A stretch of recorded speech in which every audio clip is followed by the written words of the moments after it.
Hey guys, welcome in. Today we are diving into Volume 3 of Viewer Comments. This was a great week for both comments and questions. It was very hard to whittle them all down. I do apologize if your comment did not make it into the video this week. We do these every Monday, so keep firing those questions in and I'll do my best to feature yours in the next video. But before we get into it today, if you are enjoying the videos, please do leave a like and subscribe to the channel. And if you want to help support the channel in an even bigger way, you can do so over on my Patreon for only $1 a month. Thank you all so much for tuning in, and let's get into it. Alright, so first up we have Donovan Hudson asking, who do you think will be the breakout player this next year? So I'll give you two, one from each side of the ball. From the offense, I'm going to say Michael Jackson. He proved to be a true home run threat last year. It took him a while to break into that lineup, but when he did, he was very explosive. I think he's going to be involved early and often this year. And on the defensive side of the ball, I'm going to say Rajon Davis. This is a guy who absolutely should have been seeing the field a lot last year, but I do think he's ready to fully break through. I know we have a lot of linebackers in that room, but I would not be surprised to see Alex Grinch run more base 4-3 to get the trio of Cobb, Curtis, and Davis all out there on the field together.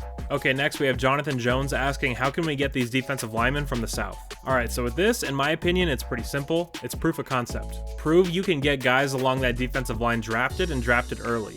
I mean, let's hope Thule is a first-round pick. Keep stacking those, and soon enough, we will be a destination for Southern defensive linemen once again.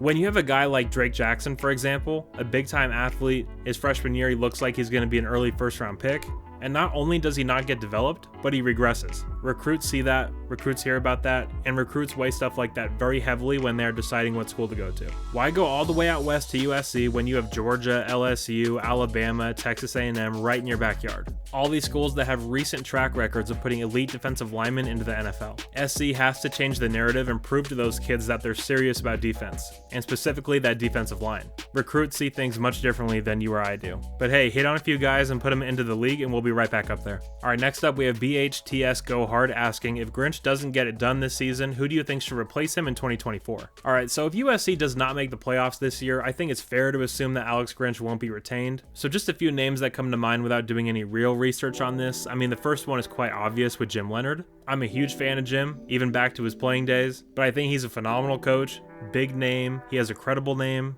The only problem with that hire would be you bring in Leonhard in 2024, he has a great year, USC's defense is awesome, USC wins the national title, and he's probably gone taking a head coaching job somewhere.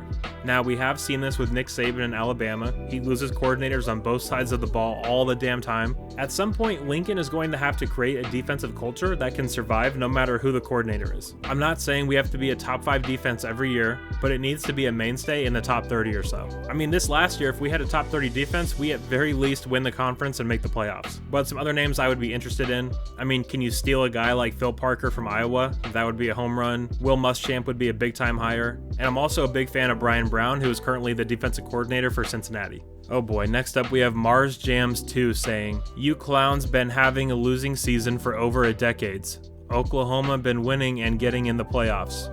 Where the he will USC been? USC is trash, and you have the nerve to talk about Oklahoma?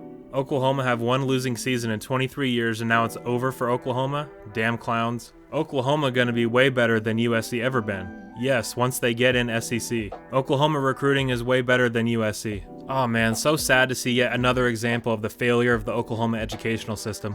What a shame.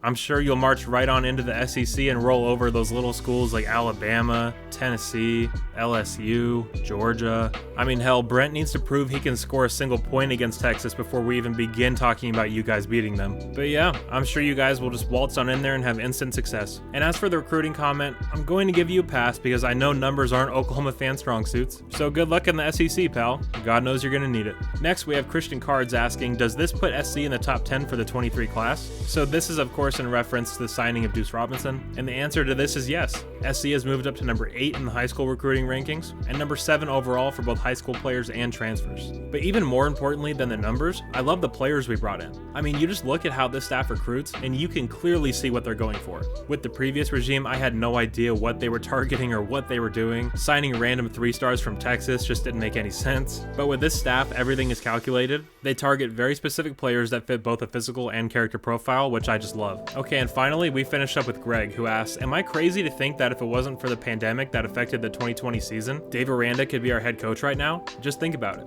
Helton would have gotten fired a year earlier. Dave Aranda just came off winning a national title as DC and was a hot name. Aranda is from Kern County, which is just up north from Los Angeles, and given how close Mike Bohn came to hiring Aranda to be USC's defensive coordinator in 2020, it's not crazy to think he would be the head coach of USC right now, because it's obvious to decide between USC or Baylor to be the head coach, which means that maybe Riley is still the head coach at Oklahoma right now, and Brent is still DC at Clemson. Crazy how much the pandemic altered this kind of scenario. So that is fascinating, and Greg, I do think you're right. I mean, just when the head coaching hire was coming down the stretch in 2021, Aranda was one of the names that was a prominent feature on the rumor mill. I remember at that time, just a few weeks before we hired Lincoln, being absolutely convinced Aranda was going to be our coach. So the interest between Bohn and Aranda has been there for a while, so I know we all know the reports that in 2020 they were going to fire Clay but couldn't due to the pandemic. So thinking about it now, Aranda would have been the most likely candidate. I mean, that scenario changes the course of college football forever.